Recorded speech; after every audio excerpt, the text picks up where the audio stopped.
The beachcomber's name was Marcus Webb, and he had been walking the tide line at South Bimini for 23 years, collecting whatever the Gulf Stream deposited on the sand. Glass floats from Japanese fishing nets, pieces of coral bleached white by the sun, the occasional message in a bottle that turned out to be nothing more than a child's game or a drunk tourist's joke. On the morning of February 14, 2024, he found something different. It was wedged between two chunks of brain coral in a tidal pool, encrusted with barnacles and wrapped in what looked like dried seaweed, but was actually the remains of a neoprene case that had long since degraded to the consistency of old leather. Inside the case, barely visible beneath the marine growth, was a GoPro camera, its lens cracked, its housing compromised, but its shape unmistakable. Webb had found cameras before. Tourists dropped them off boats, spring breakers lost them in the surf, divers had them torn away by currents. Most were worthless, corroded beyond recovery, their memory cards destroyed by salt water within days of submersion. But something about this one made him pause. The barnacles on the case were old growth, the kind that accumulated over years, not months. The neoprene had degraded in a way that suggested prolonged exposure to sun and salt, cycles of submersion and desiccation that only happened to objects that had been floating for a very long time. He pried it loose from the coral, rinsed it in the pool, and saw the faded remnants of a logo on the case, a sailing yacht rendered in blue and white, and beneath it, barely legible, the words, "Distant Horizon, Nassau." He took it home. He had no particular reason to think the camera would still work, but Webb had been trained as an electrical engineer before he'd retired to Bimini, and he knew enough about solid-state memory to know that SD cards were remarkably resilient. If the card had been protected from saltwater intrusion, if the housing had held even partially, there was a chance the data might still be intact. He carefully removed the barnacles with a dental pick, opened the housing, which took 20 minutes and a pair of pliers because the latch had corroded, and extracted the SD card. It was a SanDisk 64 gigabit card, old enough that it predated the current generation of high-capacity cards, but not so old that it would be incompatible with modern readers. He inserted the card into his laptop. The computer didn't recognize it immediately, which was not surprising given the corrosion on the contacts. He cleaned the contacts with isopropyl alcohol and a cotton swab, tried again. This time the computer chimed, and a dialog box appeared asking if he wanted to scan the drive for errors. He clicked yes and waited. The scan took 40 minutes. When it finished, the computer reported that the file system was damaged but partially recoverable, and that there were 17 video files on the card, totaling just over 9 gigabytes of data. Webb opened the first file. The video player loaded, stuttered, displayed a corrupted frame, and then settled into playback. The image was grainy, the colors washed out, but it was clearly footage from a sailboat, blue water, white sails, the deck of a yacht, pitching gently in a moderate sea. A man's voice, off-camera, narrating, "Day 3 of the crossing, about 200 miles north of Nassau, winds 15 knots out of the east, making good time." The voice was American, educated, the tone relaxed and confident. The camera panned to show a woman at the helm, blonde, 30s, wearing sunglasses and a wide-brimmed hat, smiling. "That's Jennifer at the wheel," the man's voice said. "She claims she can hold a better course than the autopilot. We'll see." The video ended. Webb sat back staring at the screen. Distant Horizon. He knew that name. He pulled up a browser and searched for Distant Horizon Nassau Sailboat. The first result was a news article from the Nassau Guardian, dated April 2006. "Search suspended for missing yacht." He clicked through and read, "The yacht Distant Horizon, a 42-foot sloop owned by David and Jennifer Cartwright of Fort Lauderdale, had departed Nassau on April 18, 2006, bound for Bermuda. The Cartwrights had been experienced sailors, having crossed the Atlantic twice and sailed extensively in the Caribbean. They had filed a float plan with the Nassau Port Authority, indicating an expected arrival in Bermuda on April 24th, weather permitting. They had checked in via satellite phone on April 19th and 20th, reporting normal conditions and good progress. On April 21st, they had failed to check in. Attempts to reach them by phone and VHF radio had been unsuccessful. A search had been launched on April 23rd, coordinated by the U.S. Coast Guard and the Royal Bahamas Defense Force, covering over 5,000 square miles of ocean between Nassau and Bermuda. No wreckage, no life raft, no debris had been found. The search had been suspended on April 28th, and the Cartwrights had been presumed lost at sea. 18 years. The camera had been in the water for 18 years, drifting with currents, tumbling along the ocean floor, slowly making its way from wherever the yacht had gone down to the beach at South Bimini. Webb felt a chill run down his spine. If you've stayed with me this far, you're probably wondering what those 17 video files contained, what the Cartwrights recorded in their final days, and whether the footage might finally explain what happened to a couple who simply disappeared into one of the most infamous stretches of ocean in the world. And if that question has hooked you, then you'll want to see where this goes, because what's on that camera is going to challenge every assumption about the so-called Bermuda Triangle. Webb played the second video.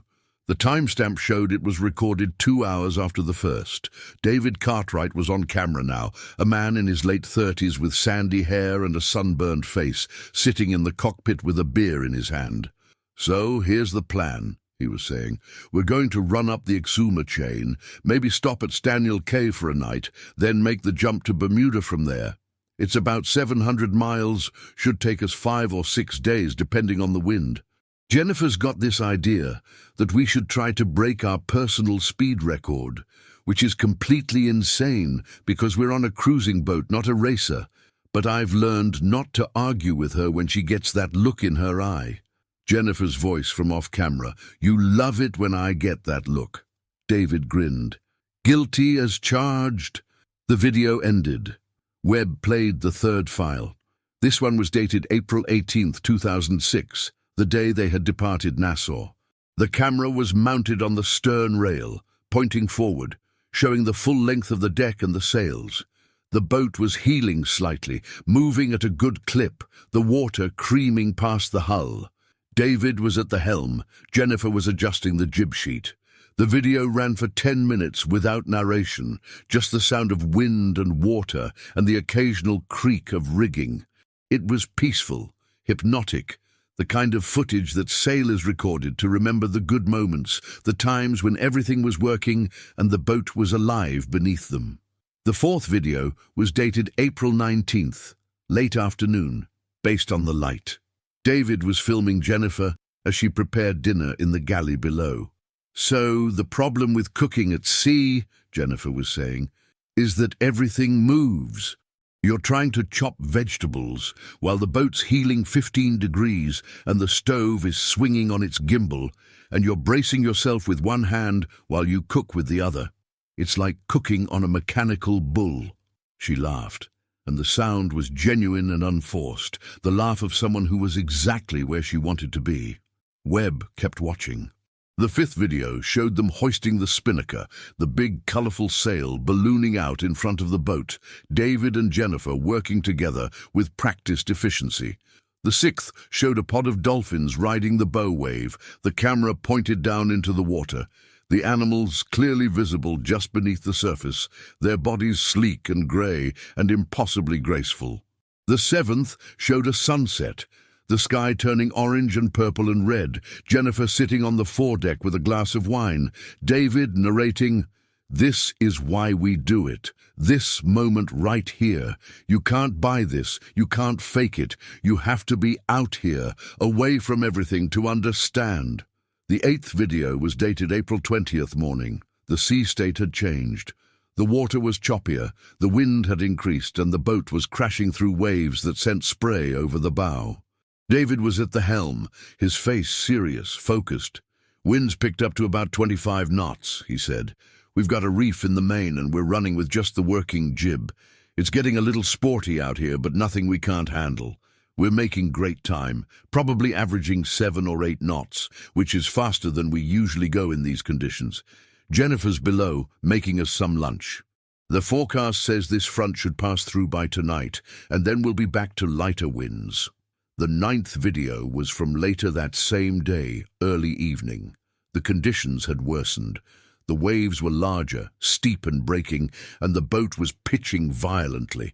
The camera was handheld and shaky, showing quick glimpses of water washing across the deck, rigging straining.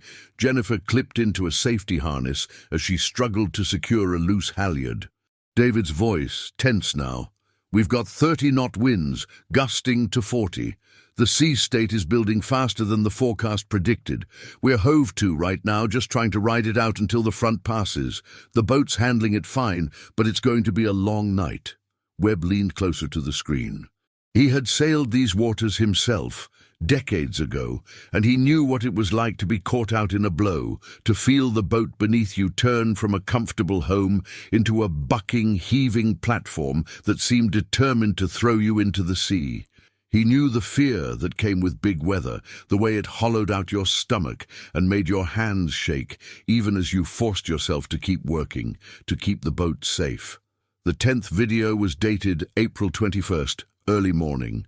The sky was grey and lowering, the sea a mass of confused swells. David was filming from the companionway, the camera pointed forward. "We made it through the night," he said, and his voice was hoarse with fatigue. "The front passed, but the sea state is still pretty rough. We've got some damage, the boom vang fitting tore out, and we lost one of the solar panels off the arch. Jennifer's checking the bilge now to make sure we're not taking on water. The electronics are acting weird.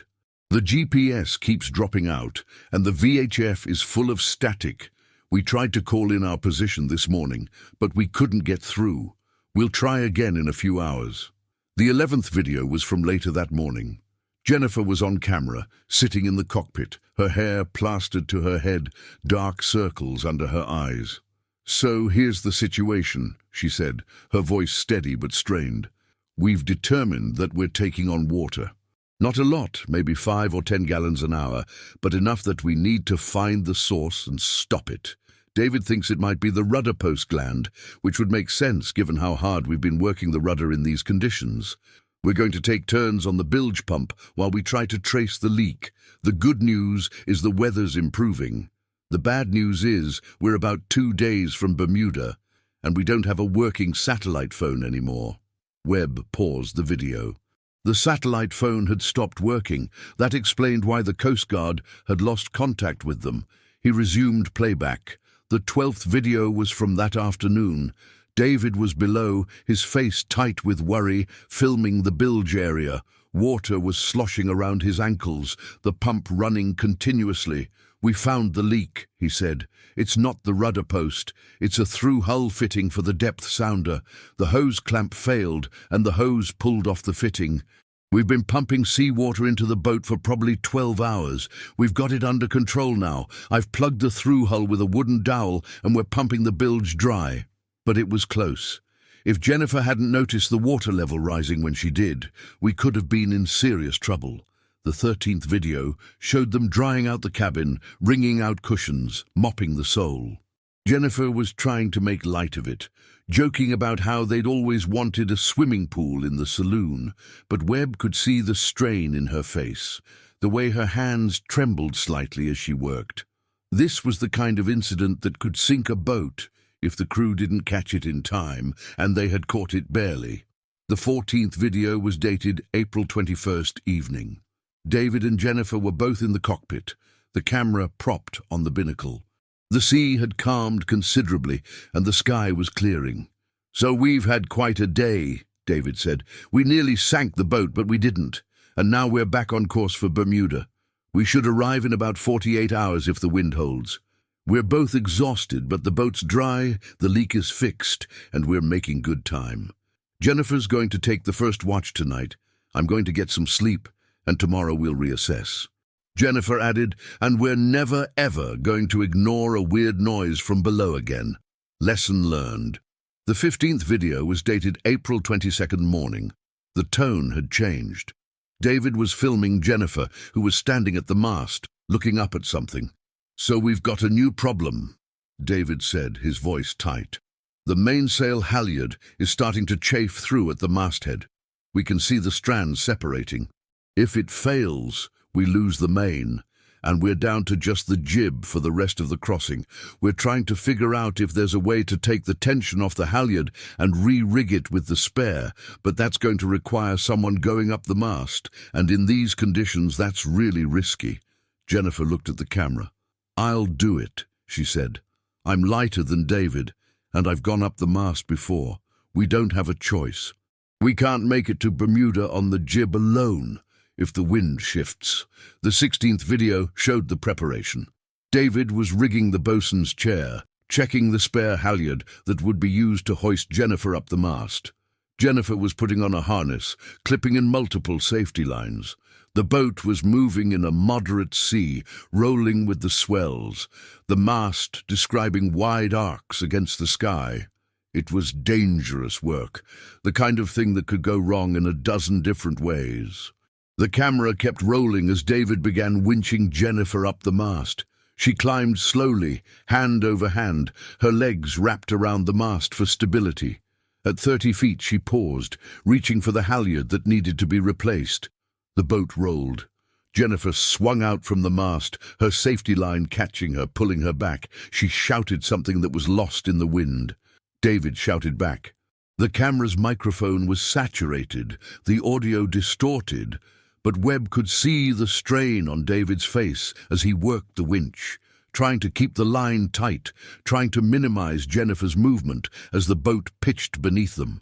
Jennifer reached the masthead. She was working at something, her hands moving quickly, efficiently, and then the boat rolled again, harder this time, caught by a wave that came from an unexpected direction.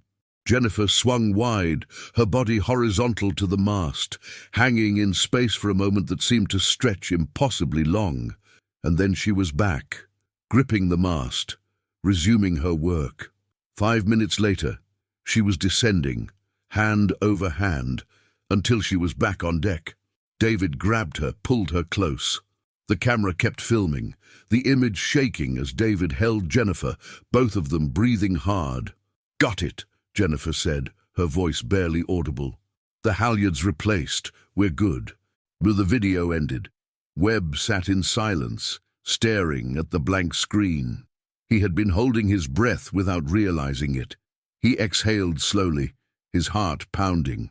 Whatever had happened to the Cartwrights, they had been fighting to survive, fighting to keep their boat safe, making decisions that were brave and competent and necessary. They were not reckless amateurs who had blundered into disaster. They were skilled sailors dealing with the kind of challenges that every offshore passage could present. He opened the 17th and final video. It was dated April 22nd, late afternoon. The timestamp showed it was recorded at 17:43 local time. The camera was handheld, shaky, the image dark despite the daylight. David's voice, urgent. "We've got a situation.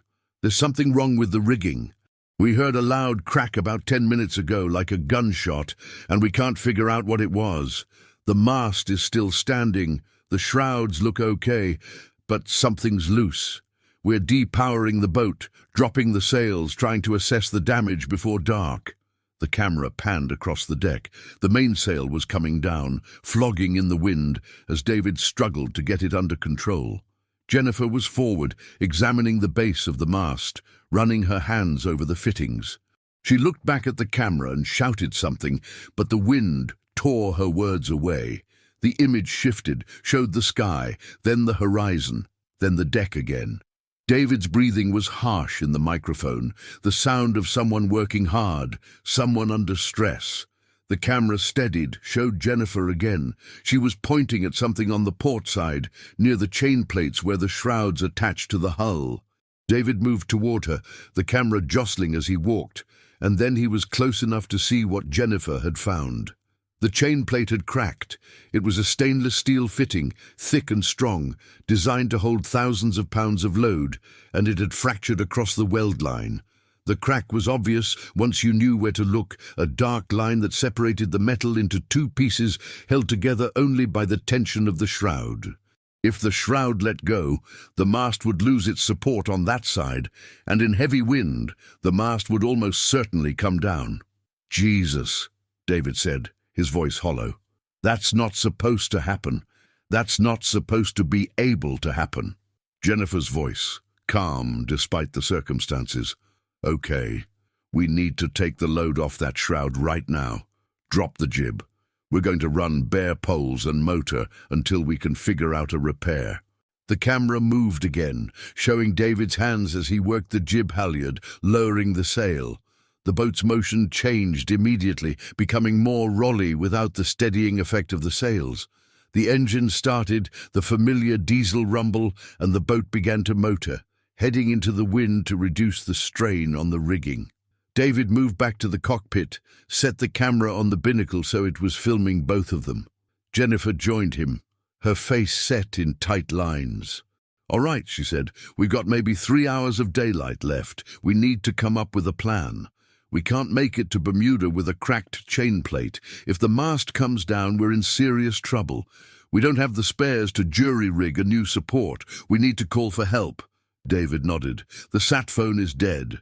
The VHF has been spotty all day. We can try the emergency beacon."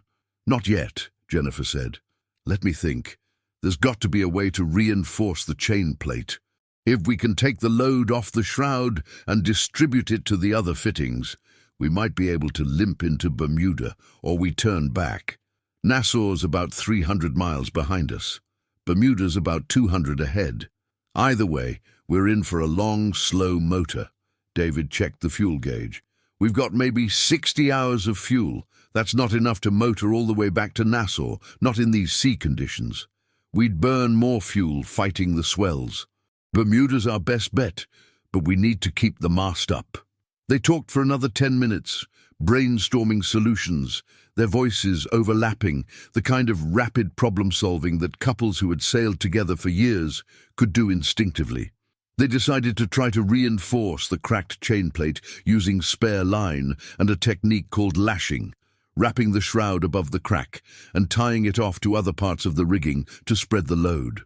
It was a temporary fix, a field expedient, but it might work long enough to get them to Bermuda. The video ended. Webb sat back staring at the frozen frame on the screen. That was it. That was the last footage on the card.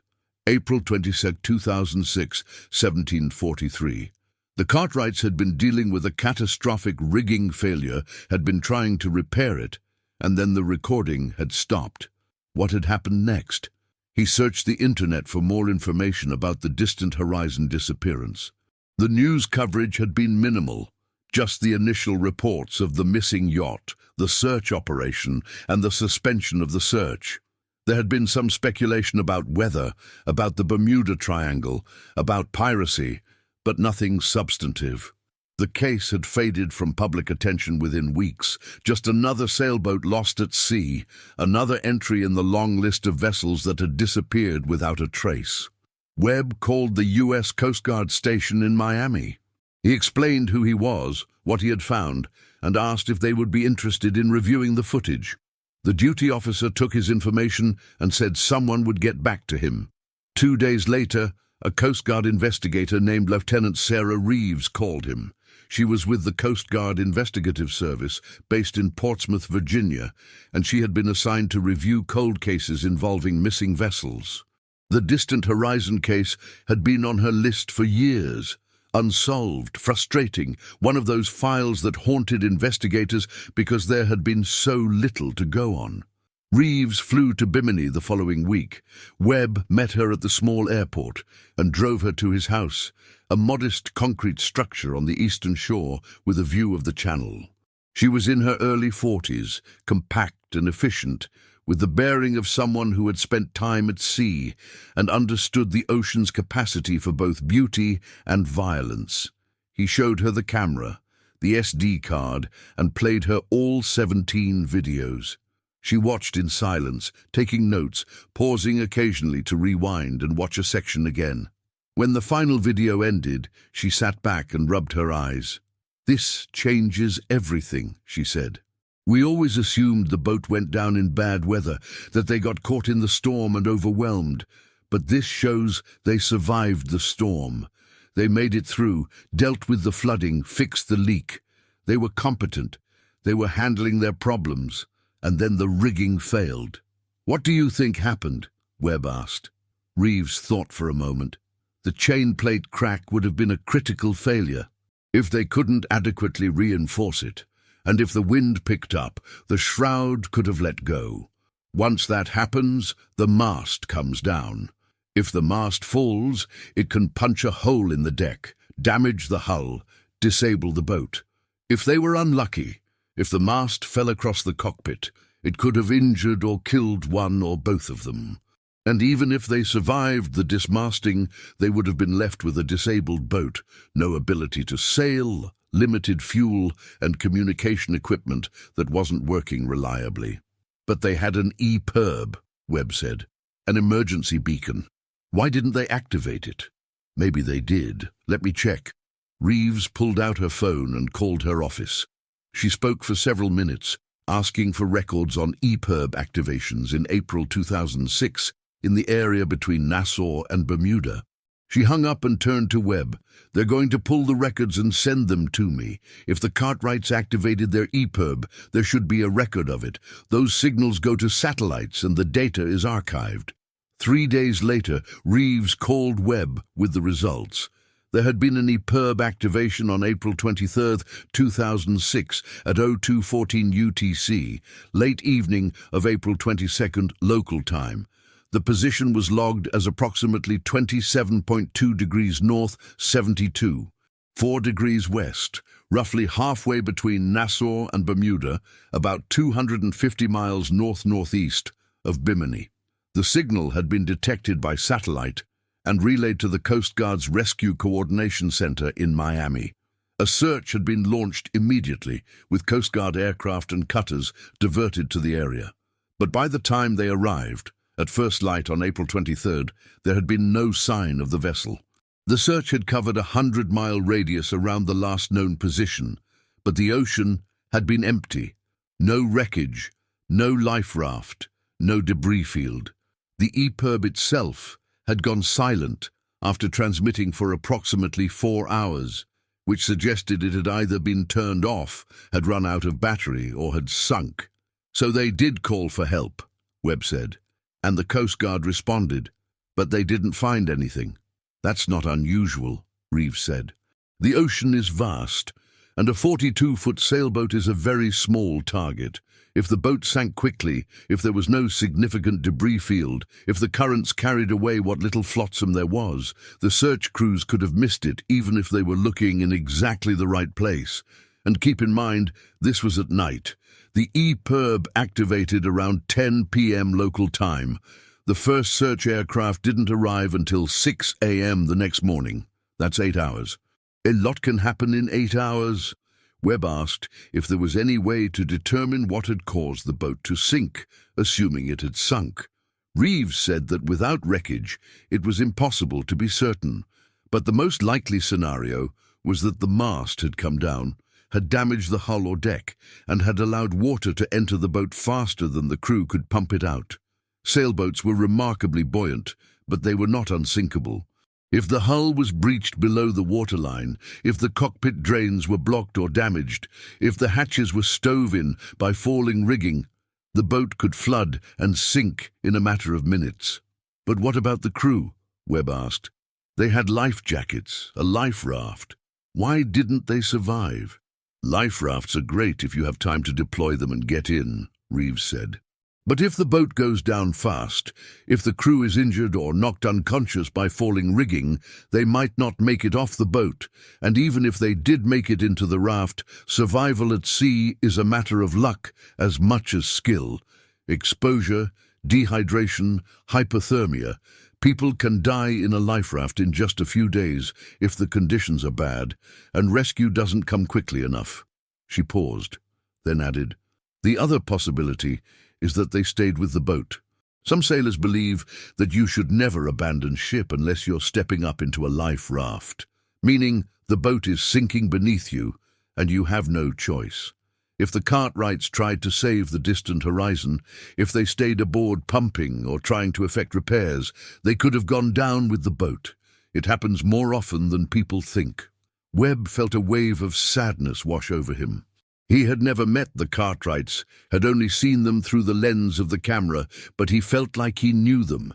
He had watched them laugh and work and problem solve, had seen their love for each other and for the sea, and now he was hearing about how they had probably died, cold and scared, and fighting to the last moment. If you're still following along, stick with me, because this story doesn't end with speculation about what might have happened. The GoPro footage gave investigators something they hadn't had before: a timeline, a narrative, a window into the final days of the distant horizon. And that footage, combined with some careful detective work, was going to reveal details about this disappearance that no one had anticipated. Reeves asked Webb if she could take the GoPro and the SD card back to Virginia for further analysis. He agreed, and she left Bimini the next day. Over the following months, she worked with a team of specialists: naval architects, rigging experts, forensic analysts, and oceanographers, to reconstruct what had happened to the distant horizon. They analyzed every frame of the video footage, looking for clues about the boat's condition, the weather, the sea state, the crew's decisions. They examined the timestamps and cross-referenced them with weather data from April 2006, satellite imagery, ocean current models, and ship traffic in the area.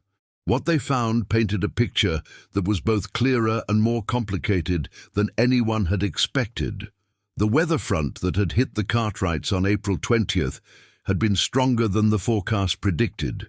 It was part of a rapidly developing low-pressure system that had formed unexpectedly over the Gulf Stream, a phenomenon that meteorologists called a Gulf Stream bomb, where the temperature contrast between the warm water and the cold air aloft created explosive cyclogenesis.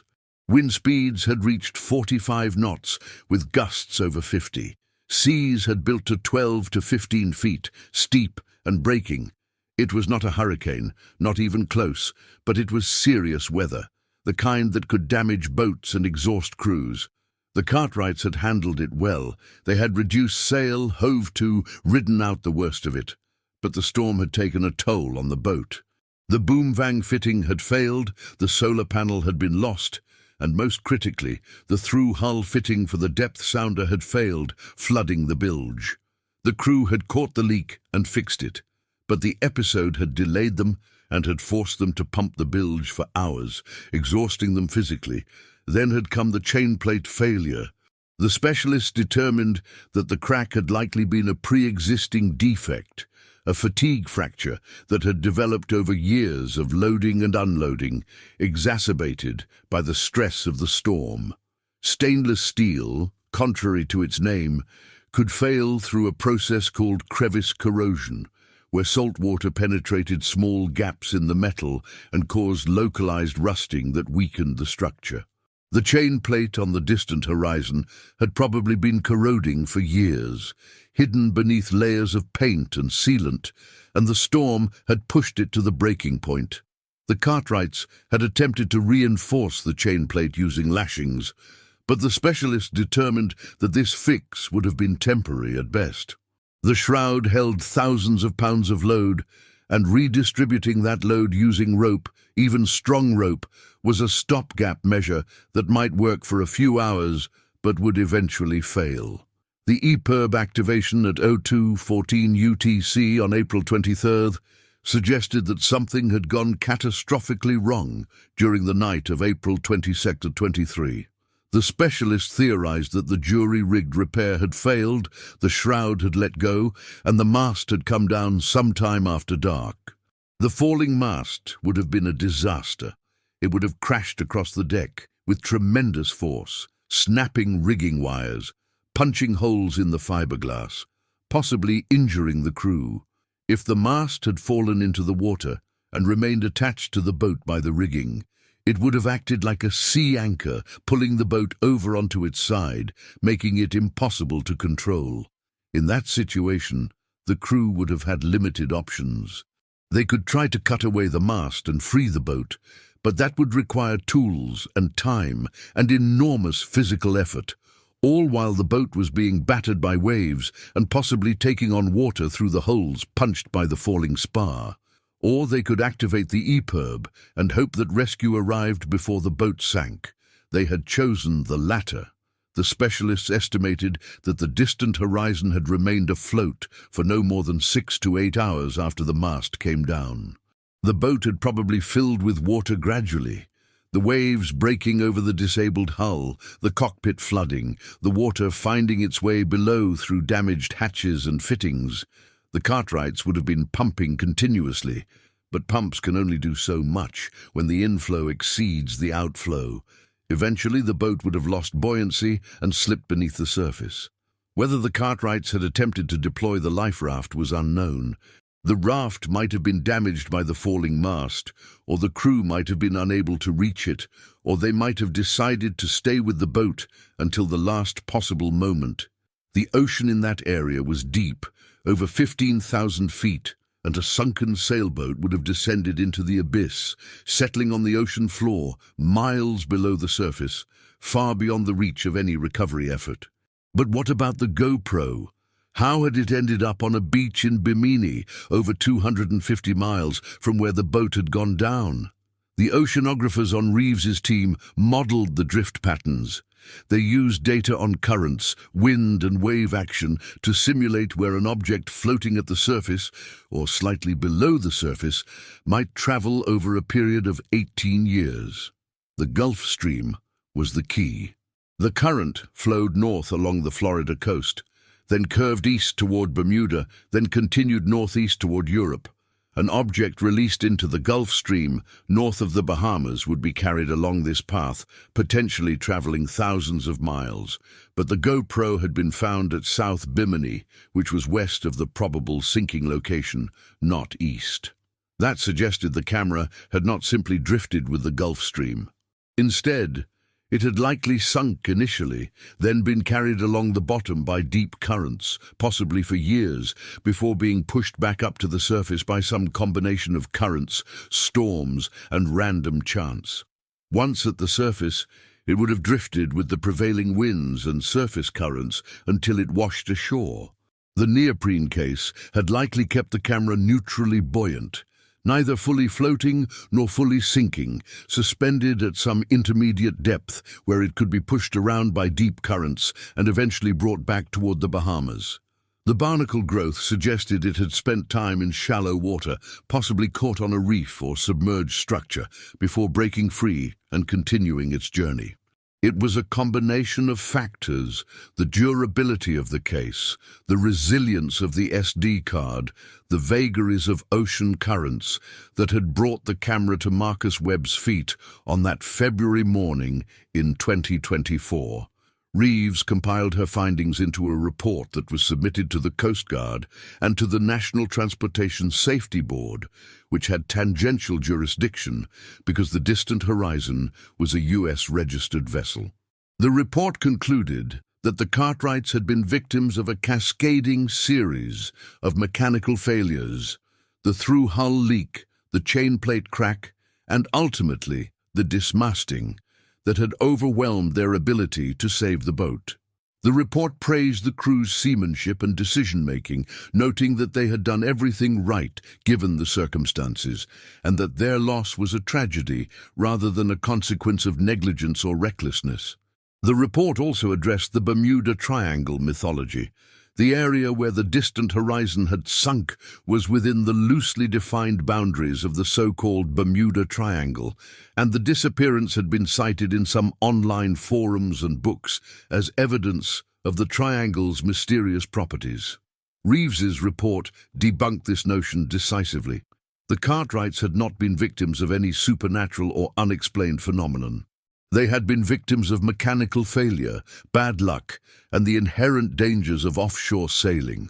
The ocean was dangerous enough without invoking supernatural explanations, and the Bermuda Triangle was nothing more than a heavily trafficked area of ocean where accidents happened at a rate consistent with the volume of traffic. The report was released to the public in June 2024. It generated a wave of media coverage, with articles in sailing magazines, national newspapers, and online news sites. The story of the GoPro washing ashore 18 years after the disappearance captured people's imaginations, and the video footage, edited and excerpted for public release, gave viewers a haunting glimpse into the final days of the Cartwrights. The couple's families, who had spent 18 years without answers, were finally able to find some measure of closure. David Cartwright's sister, Rebecca Cartwright Holmes, gave an interview to the Miami Herald in which she said that seeing the videos had been both heartbreaking and healing. "For so long we didn't know," she said. "We didn't know if they had suffered, if they had been scared, if they had made mistakes. Now we know they were brave, they were skilled, they fought to save themselves and their boat. And in the end, the ocean took them, the way it takes so many sailors. But they didn't go down without a fight." Jennifer Cartwright's parents, both in their 80s and living in a retirement community in Sarasota, issued a statement through their attorney thanking Marcus Webb for finding the camera and Lieutenant Reeves for her investigation. "Our daughter loved sailing," the statement said. "She loved the ocean, and she died doing what she loved, with the man she loved. We take comfort in knowing that they were together and that they did not suffer needlessly. We hope that their story will help other sailors understand the importance of maintenance, of preparation, and of respecting the power of the sea." The American Sailing Association issued a safety bulletin based on the findings of Reeves's report.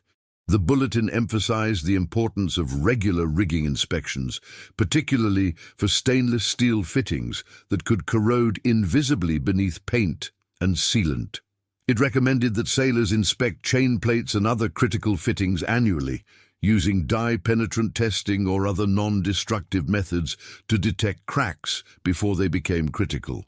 It also recommended carrying redundant communication equipment, multiple VHF radios, a satellite phone with spare batteries, and an EPIRB that was properly registered and tested.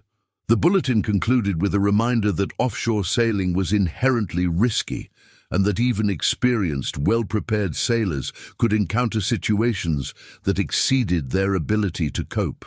"The sea is unforgiving," the bulletin read. "It does not care about your experience, your equipment, or your intentions. It will test you in ways you cannot predict, and sometimes, despite your best efforts, it will win. The story of the distant horizon is a reminder that we sail at the ocean's sufferance, and that we must never become complacent." Marcus Webb became a minor celebrity in the sailing community. He was interviewed by several podcasts and YouTube channels where he talked about finding the camera and the process of recovering the video files. He was invited to speak at a maritime conference in Fort Lauderdale, where he shared the stage with Lieutenant Reeves and discussed the importance of marine archaeology and the lessons that could be learned from studying lost vessels.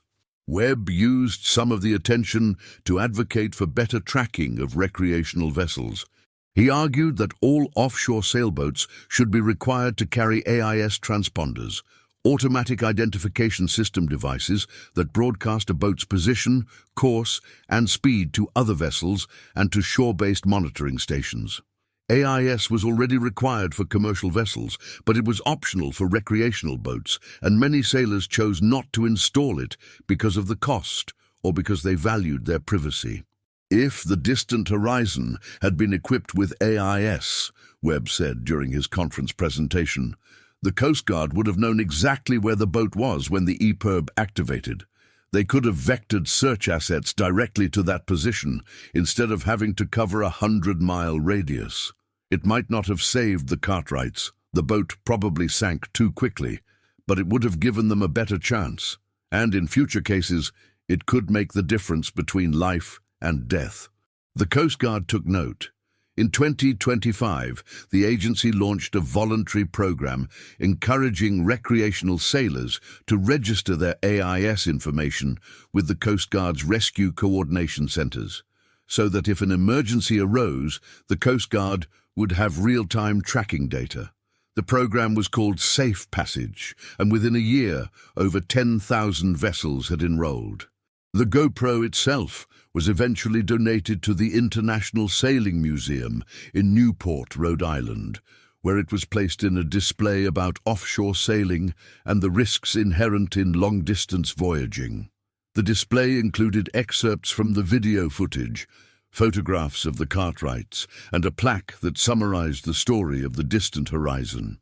The camera sat in a glass case, still encrusted with barnacles, a mute testament to 18 years in the ocean and to the couple whose final days it had documented.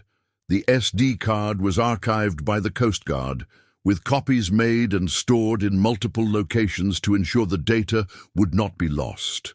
Reeves kept a personal copy, and she watched the videos occasionally, particularly on the anniversaries of the disappearance and of the camera's recovery. She found the footage both inspiring and sobering.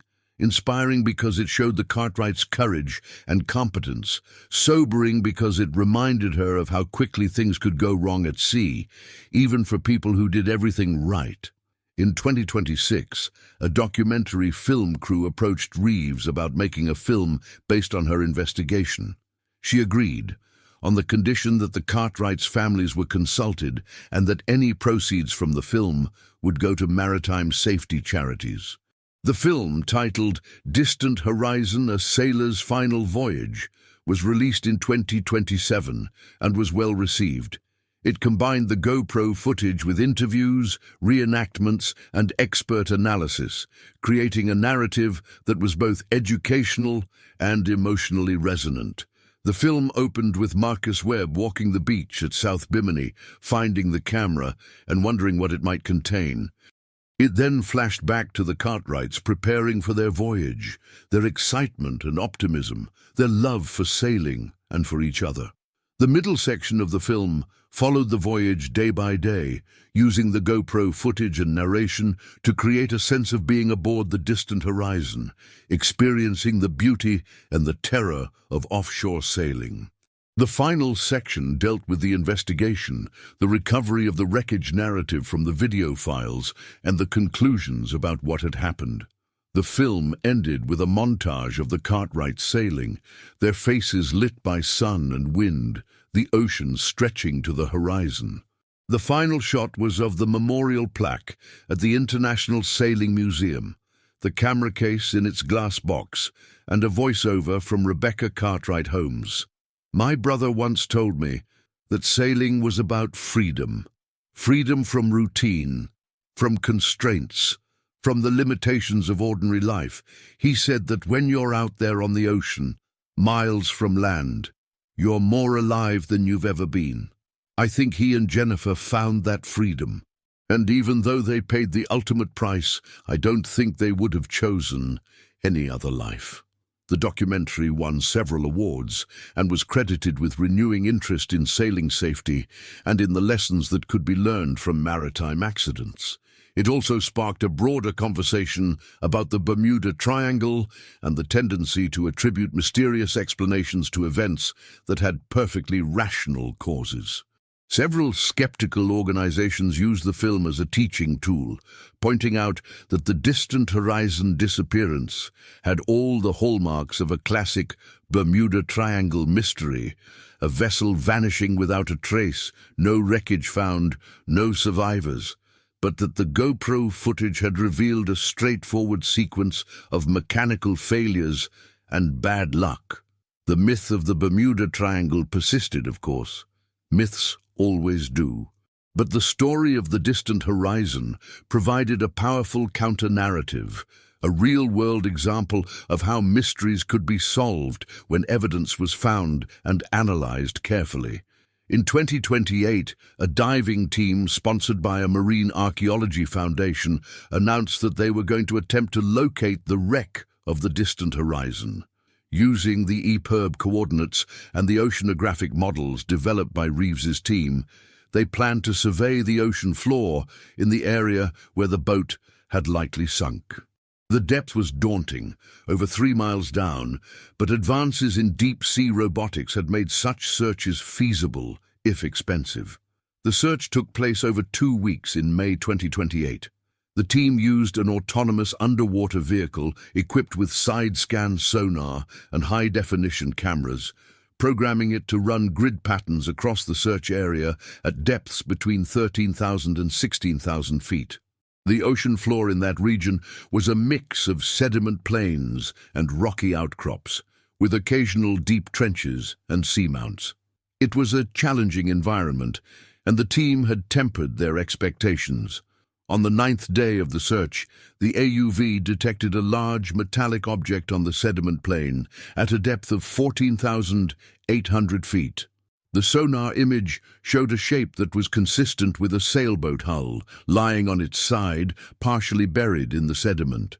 The team maneuvered the AUV closer and took high-resolution photographs.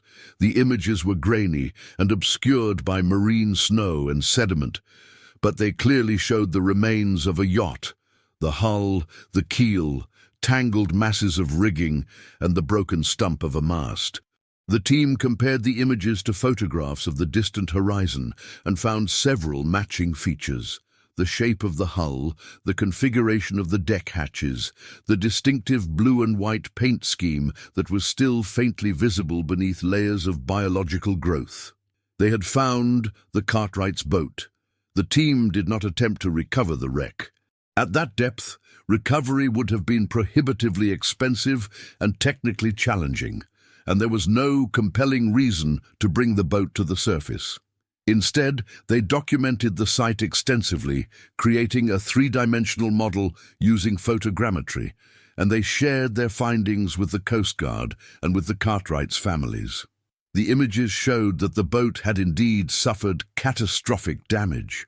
The mast had broken off at the base and was lying across the deck, and there were large holes in the cabin top where the mast had punched through.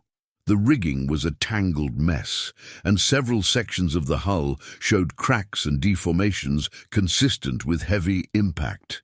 It was clear that the boat had sunk quickly, overwhelmed by flooding and unable to remain afloat once the structural integrity was compromised. There were no human remains visible in the images, but at that depth and after 18 years, any remains would have been scattered by deep-sea scavengers and buried by sediment. The ocean floor is a harsh and alien environment, and it does not preserve the dead the way people might hope. Rebecca Cartwright Holmes issued a statement on behalf of both families, thanking the diving team and expressing relief that the boat had been found. "Knowing where they are brings a sense of peace," the statement said. "The ocean is their grave, and we can accept that. We are grateful to everyone who helped uncover the truth and who worked to honor David and Jennifer's memory. They were extraordinary people, and they will not be forgotten." And they were not forgotten. The story of the distant horizon became a touchstone in the sailing community, a reminder of the risks and rewards of offshore voyaging, and a testament to the resilience and courage of sailors who ventured beyond the horizon in search of adventure and freedom. The GoPro footage, preserved and shared, ensured that the Cartwrights' final voyage would be remembered not as a mystery or a cautionary tale, but as a story of two people who loved the sea and who faced their final challenge with grace and determination. Marcus Webb continued to walk the beaches of Bimini, still collecting flotsam, still wondering what stories the ocean might tell. He never found another camera, but he didn't need to. The one he had found had changed his life, had given him a purpose, and had connected him to a story that mattered. He kept a small photograph of David and Jennifer Cartwright on his desk, a picture he had printed from one of the video frames, showing them smiling in the cockpit of the distant horizon, the sun on their faces, the ocean stretching behind them to infinity. Lieutenant Sarah Reeves retired from the Coast Guard in 2029, but she continued to work as a consultant on maritime investigations.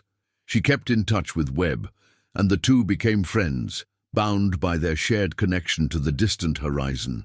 She often thought about the case, about how close the Cartwrights had come to making it to safety. and about how the ocean had kept their secret for 18 years before releasing it in the form of a barnacle-encrusted camera. In the end, the story of the distant horizon was not about the Bermuda Triangle, or about unsolved mysteries, or about the supernatural. It was about people, about David and Jennifer Cartwright, who had lived fully and had died bravely, about Marcus Webb, who had found a camera on a beach and had refused to let it be forgotten, about Sarah Reeves, who had pursued the truth with diligence and compassion, and about all the families and friends who had mourned and remembered and who had been given, after 18 years, the gift of understanding. The ocean is vast and indifferent, but the stories it carries are human. And sometimes, against all odds, those stories find their way back to us, carried on currents and tides and the persistence of memory, reminding us that every loss matters, every life has value, and every mystery deserves to be solved, not for the sake of closure alone, but because understanding the truth, no matter how painful, is always better than living with the silence of unanswered questions.